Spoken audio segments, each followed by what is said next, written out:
Máquina da história conectada.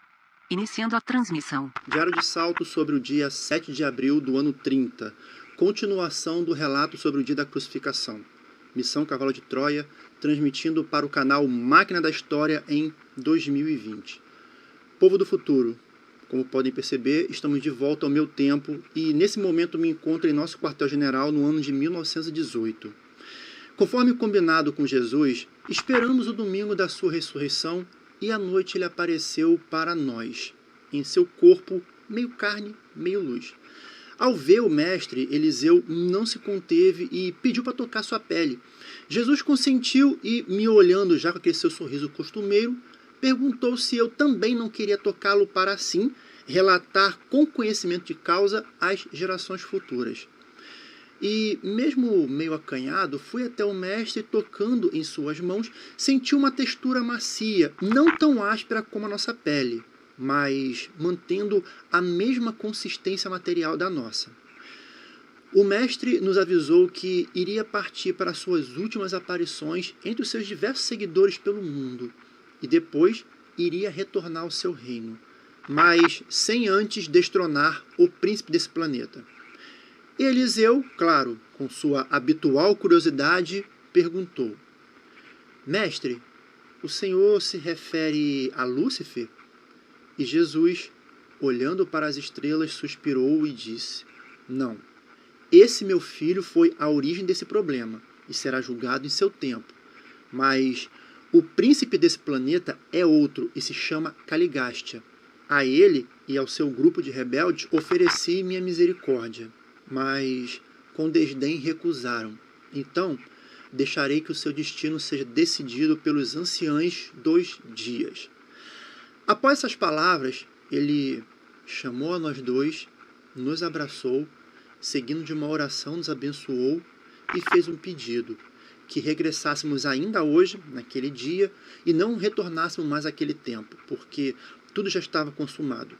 Apreensivo, perguntei a ele se estaria nos proibindo de viajar pelo tempo.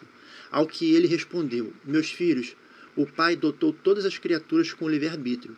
O que te fiz foi um pedido, mas a escolha de ir e vir é sua.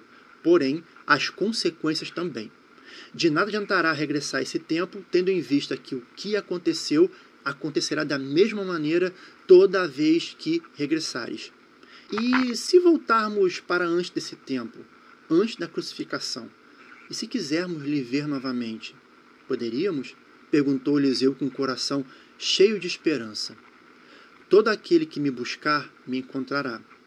Com aquelas palavras de Jesus, Eliseu olhou para mim, eu olhei para ele, e como que com uma transmissão de pensamentos, entendemos que possivelmente voltaríamos para ver o Mestre em algum momento do tempo.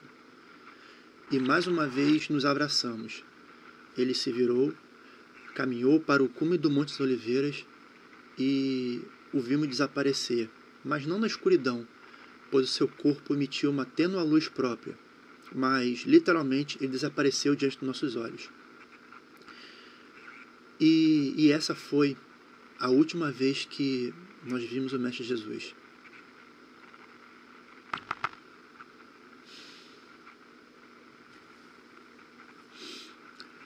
Entramos na máquina da história, traçamos o destino para o nosso tempo base e voltamos para o nosso presente, onde iniciaremos o planejamento para a nossa próxima missão, na tentativa de derrotarmos os farrapos vermelhos, agora com a Operação Petrópolis.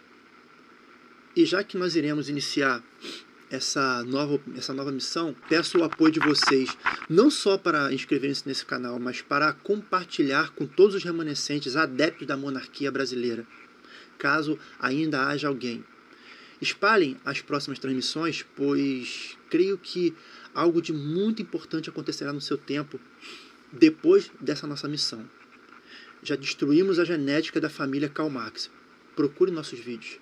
Já fomos até os dias em que o mestre estava entre nós e trouxemos valiosas informações que, se vocês procurarem a veracidade dos fatos, confirmarão tudo o que eu disse, pois foi a pura verdade. E agora faremos uma intervenção direta no seio da família imperial brasileira. creio que coisas grandes acontecerão e com sua ajuda serão ainda maiores.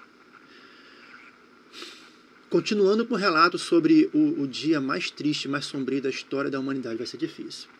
Vai ser difícil. O dia em que matamos nosso Mestre Jesus. E como avisei da outra vez, por favor, não continue a assistir essa transmissão se você possui algum problema cardíaco ou emocional. Isso não é entretenimento, gente. Isso é real. Assista por sua conta e risco.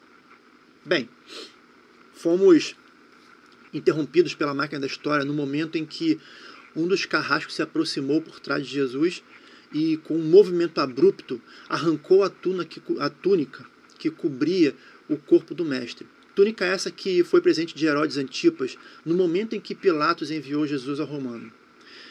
Esse romper dos cordões que segurava a tanga de Jesus provocou uma súbita e intensa dor nos órgãos genitais de Jesus. O corpo dele estremeceu e os joelhos vergaram pela primeira vez. E nesse momento, a raiva voltava a subir minha cabeça e mais uma vez, por reflexo, pus a mão em meu artefato, aquele que você sabe qual é. E já sabendo da carnificina que aconteceria, fiquei completamente cego e surdo de ódio. Destravei meu artefato, Eliseu aos gritos no ouvido pedindo calma, e quando eu estava prestes a puxar e dar cabo de todo aquele sofrimento do meu Deus, o Galileu olha em minha direção e eu escutei em minha mente a voz dele dizendo: por favor, meu filho, se acalme. E foi exatamente isso que aconteceu. Jesus falou comigo diretamente com a sua mente. E eu escutei claramente como se estivesse usando, como se ele estivesse usando suas cordas vocais. Tornei a travar o meu artefato, abaixei a cabeça e reproduzi uma frase na mente: sim, mestre. Então Jesus voltou a fixar os olhos no jorro de água que saía do jarro da estátua de uma deusa que estava em sua frente. Após esse intenso, porém despercebido acontecimento, Pilatos aparece e ordena aos carrascos que comecem. E vai começar, gente. Num silêncio de expectativa, o legionário mais forte postou-se à direita do mestre, levantou o seu flagrum e, com um movimento em diagonal, deu uma terrível chicotada nas costas de Jesus. Ao mesmo tempo que cantava o número do golpe, Unus. A chicotada foi tão forte que o joelho do mestre vergaram e bateram no chão de calcário. Mas de imediato Jesus pôs-se de pé, ao mesmo tempo que o segundo carrasco aplicava um novo golpe. 2, 3, 4.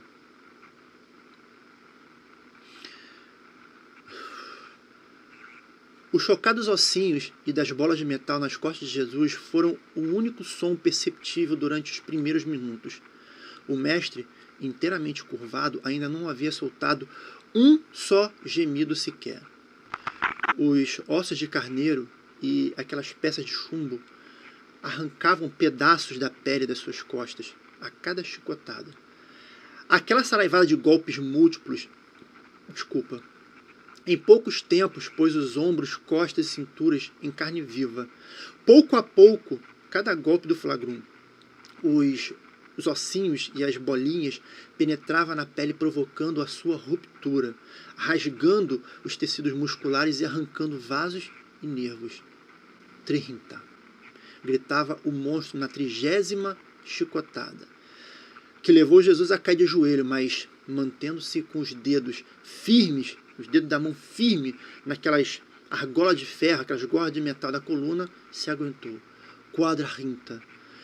A chicotada número 40 chegou uns 5 minutos depois do começo do suplício de Jesus, mas longe de estremecer, como aconteceu com os golpes anteriores, o corpo de Jesus estava imóvel e o centurião levantou a sua vara de vide, interrompendo a flagelação.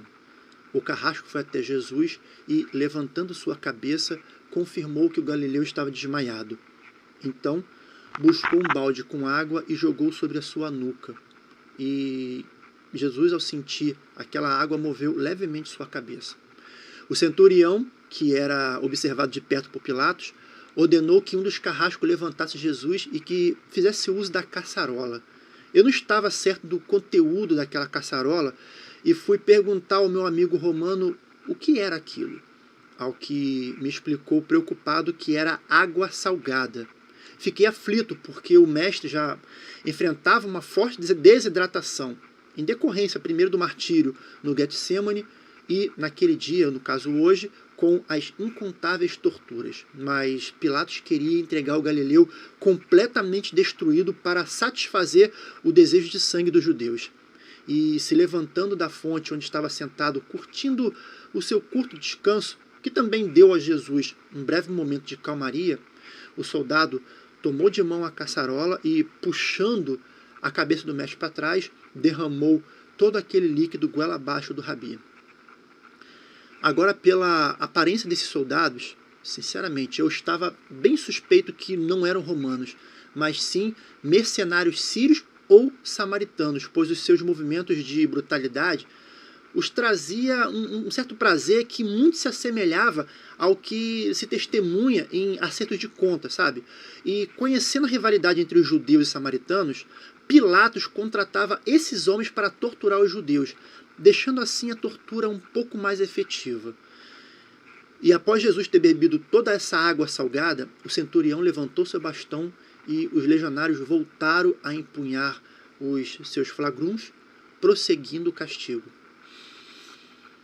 Unus.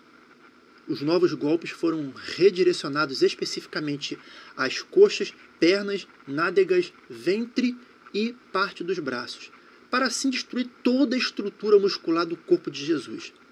As chicotadas nas pernas e braços se enrolavam no membro e no que o carrasco puxava, os ossinhos vinham rasgando sua carne. Descem. Os monstros partiram agora para o seu peito e, ao chicoteá-lo, um dos ossinhos rasgou o seu mamilo esquerdo, lhe causando uma forte dor que o fez encolher-se e pela primeira vez soltou um gemido lancinante. Ao usar toda a sua força que restava para se levantar, as cordas que amarravam suas mãos se rompeu e o Nazareno cambaleou para trás, pegando de surpresa os carrascos que saíram da frente, deixando aquele corpo gigantesco do mestre cair com toda a força no chão.